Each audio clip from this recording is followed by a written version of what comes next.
selamat pagi dari Sydney. Oke, di sini hari Senin jam 1.30 siang aku baru selesai kasih makan anakku. Dan sekarang waktunya santai bentar nunggu jam tidur siangnya dia. Dan aku juga hari libur hari ini. Jadi hari ini aku libur, aku seharian di rumah ngurusin urus jadi ibu rumah tangga seutuhnya karena besok harus bekerja. Oke, hari ini aku pingin sharing buat teman-teman tentang perkembangan atau update agriculture. Karena banyak selama ini teman-teman yang komen dan aku tidak balas komen-komen. Oke, sebelum aku masuk ke visa agri, aku mau kasih info kasih kejelasan atau mungkin balas komen-komen buat teman-teman gini. Banyak yang nanya gua, "Kak, aku mau pingin kerja ke Australia, aku ingin kerja ke Australia, aku ingin berangkat ke Australia." Teman-teman, visa kerja khusus ke Australia itu tidak ada. Oke, jadi di video saya itu sudah ada bahwa kalau kalian ingin masuk kerja di Australia, bahwa hanya ada 3 visa. Dan 3 visa apa itu? Sekolah, partner, sama WHV, itu semua sudah ada di video gua. Cara kalian prosesnya seperti apa, cara dapetinnya seperti apa, dokumennya apa saja, itu semua sudah ada di video gua. Pokoknya kalau kalian komen dan komen kalian aku tidak balas, itu berarti tandanya aku sudah punya video. Jadi teman-teman tinggal cek aja videonya. Oke, karena kan gue nggak mungkin kan balas semua komen-komen kalian, apalagi inbox. Itu banyak banget. Aku balas sih, cuman nggak semua karena kan banyak banget gitu. Di IG aja kayaknya berapa ribu gitu yang inbox ya. Kalau misalnya gue lagi santai ada yang aku balas. Terus kalau di Facebook juga kalau aku lagi santai aku balas. Cuman sekuat apa gue balas sebegitu banyak teman-teman, oke? So kalau misalnya kalian komen dan aku pasti kalau baca, aku baca komennya. Aku sering kalau lagi santai gitu. Sorry ya, bibiku batu-batu. Kalau misalnya kalian komen, aku selalu baca karena kan ada pemberitahuan kan. Jadi aku kayak baca bentar gitu pas kayak mungkin pas gue lagi santai, lagi nungguin apa gitu. Pasti gue sering baca komen-komen. Nah tapi gue nggak balas karena kan di video gue udah ada. Jadi kalau kalian misalnya cek video gue, itu semua sudah ada tahap-tahapnya. Mulai dari sejak masuk ke Australia kalian harus ngapain, cari cara kerja harus gimana, cari tempat tinggal harus seperti apa, harga kos-kosan di sini seperti apa, itu semua sudah ada. Jadi teman-teman tinggal cek di video gua, oke? So sekarang kita masuk ke agriculture. Nah, banyak berita selama ini yang simpang siur tentang agriculture. Bahkan teman gua sendiri yang tinggal di Malang berani upload status. Dia bilang lowongan kerja untuk Taiwan, Malaysia, Australia dibutuhkan tenaga bagian perkebunan. Proses pemberangkatan 3 bulan dengan bayaran sekian. Aku kayak wow. Cuman aku nggak berani ngasih respon ke status teman gua karena kan dia juga sahabatku. Dan gue berada di Australia, aku nggak mau nanti dikira gue terlalu sok tahu. Sorry ya, Lidawan, mudah-mudahan teman-teman nggak terganggu. Aku nggak mau nanti dikirain gue terlalu sok tahu karena aku di Australia gitu. Jadi aku tidak mau terlalu respon di situ. Cuman aku mau sampaikan di video ini info yang sebenarnya seperti apa yang di Australia saat ini. Oke? So saat ini di Australia COVID sudah bisa dibilang tidak ada. Emang kalau untuk public transport seperti kayak train, bis, itu kita sudah kita sudah boleh duduk berdekatan tapi harus pakai masker. Oke? Which is karena virusnya sudah boleh bersahabat sekarang, kita udah boleh duduk berdekatan kayak dalam kursi gitu kan, ada yang berdempetan 2, itu kita sudah duduk berdua sudah boleh. Jadi artinya restoran-restoran sekarang sudah mulai rame. Oke, kalau restoran-restoran di sini sudah mulai rame atau hotel-hotel sudah mulai rame, itu artinya kebutuhan pokok seperti sayur-sayuran, buah-buahan sudah makin banyak kebutuhannya. Oke, nah karena makin banyak kebutuhannya, perkebunan harus diperkencang stafnya atau karyawannya untuk menghasilkan sayur-sayuran yang banyak dan buah-buahan yang banyak. Jadi itulah kenapa saat ini Australia membutuhkan tenaga kerja bagian perkebunan. Oke? Itu. Nah, tapi untuk visa khususnya kita di bagian Asia, Indonesia, ini sekarang aku bahas Indonesia, kita tidak ada visa atau mungkin belum ada visa, bukan mungkin ya, memang belum ada visa sampai sekarang ini yang mengatakan bahwa Indonesia boleh proses visa agriculture untuk datang ke Australia. Untuk visanya memang sudah ada, untuk kelas visanya emang sudah ada, bagian agriculture sudah ada. Jadi kalau misalnya kalian cek di website itu memang sudah ada. Tetapi resminya diluncurkan bahwa kalian sudah boleh proses untuk masuk ke Australia itu belum ada. Gitu. Jadi kalau misalnya selama ini kalian dengar teman-teman bilang untuk proses ke Australia mereka pakai visa agriculture, itu belum.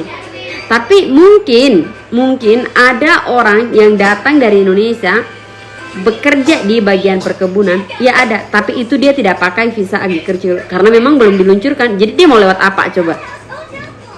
Kan emang belum diresmikan, belum dikeluarkan gitu. Baru ada namanya doang di situ dipajang, tapi belum diterima. Jadi kalau misalnya kalian apply sekarang ya belum akan diproses, mungkin akan di hold doang. Kalian nggak tahu kapan diproses, apakah nanti diterima atau apakah ini nggak jelas gitu. Oke? Nah, terus untuk yang datang ke mereka kerja di bagian perkebunan selama ini mereka melalui visa apa? Oke. Jadi selama ini yang kerja di bagian perkebunan mereka pakai visa WHV. Di mana WHV ini mereka bisa bekerja di perkebunan selama 1 tahun, tapi bisa diperpanjang.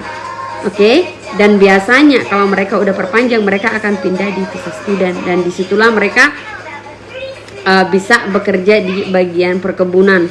Nah, kalau misalnya ada orang yang datang ke Indonesia, dia bilang gue pakai visa agriculture dan aku bakal kerja di perkebunan, itu sampai saat ini belum ada yang resmi yang bisa mempekerjakan orang di perkebunan. Oke? Beberapa hari yang lalu ada juga orang yang posting di The Rock Indonesia bahwa ada orang yang memproses visa kita untuk bisa datang ke Australia dan bisa bekerja di bagian perkebunan dengan potongan gaji sekian. Itu juga bisa dibilang ilegal karena nggak ada visa seperti itu di Australia. Nggak ada visa seperti TKI yang kita dibiayain dulu di awal, setelah sampai sana baru kita potong gaji. Nggak ada. Jadi di Australia itu kerja tidak seperti kayak di negara Taiwan, dimana kita kalau kerjanya dari hari sekian, misalnya dari jam sekian ke jam sekian setiap hari, dari Senin sampai Sabtu atau mungkin dari Senin sampai Minggu, itu kita digaji per bulan sekian, contohnya berapa juta gitu, misalnya 20 juta. Nah kalau di Australia tidak ada perusahaan yang membiayai kita seperti itu. Meskipun juga bagian perkebunan. Karena apa? Karena di sini tuh yang resmi dari government Australia adalah kita dibayar per jam. Jadi contohnya hari ini mereka butuhin kita contohnya 6 jam, ya kita kerja 6 jam, kerja gila-gilaan 6 jam gitu. Jadi nggak ada yang namanya aku kerja 4 hari. 4 harinya berapa jam dulu gitu. Jadi nggak ada namanya lo kerja 4 hari kayak gila-gilaan kerja, nggak. Itu semua mereka udah atur di mana jam-jam mana mereka butuh kita. Contohnya kalau di restoran mereka butuh kita dari jam 7 pagi sampai jam 2 siang. Habis itu dari jam 2 ke jam 3 itu nggak ada orang yang makan. Dia nggak akan pakai kita itu. Kita akan kalaupun dia pakai kita itu dia cuma pakai 1 atau 2 orang. Dia nggak akan pakai banyak. Dia dari jam 2 ke jam 5.30. Nah setelah itu dia butuh kita lagi dari jam 5.30 sampai jam 10 malam. Jadi nggak kayak di Indonesia lo gaji karyawan dari pagi sampai malam dia dihajar dengan gaji sekian.